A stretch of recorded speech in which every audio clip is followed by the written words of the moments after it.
Truth secures our skirt. I know that sounds weird, but let me clarify.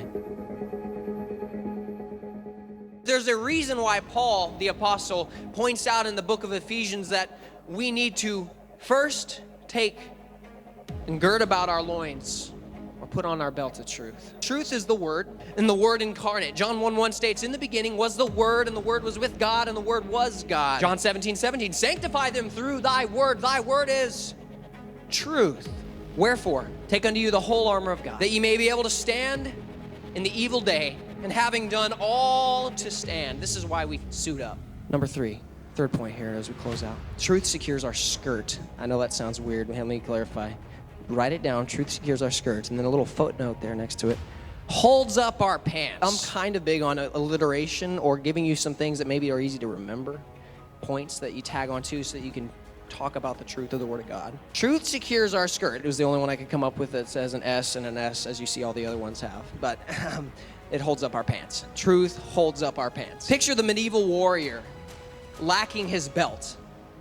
He might have all the other pieces of armor on his body, but without the belt, not only do you not have a place to rest your sword, not only do you not have a place to, you might have a secondary there, not only are you missing your insignia in the context of the Roman Empire of this day, but everything's just flying around.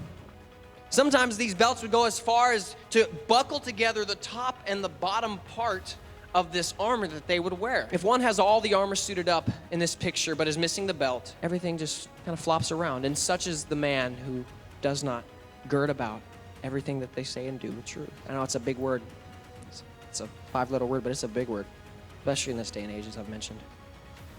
But it is what needs to consume and subsume everything we need to look through. Is this true? Let me point this out.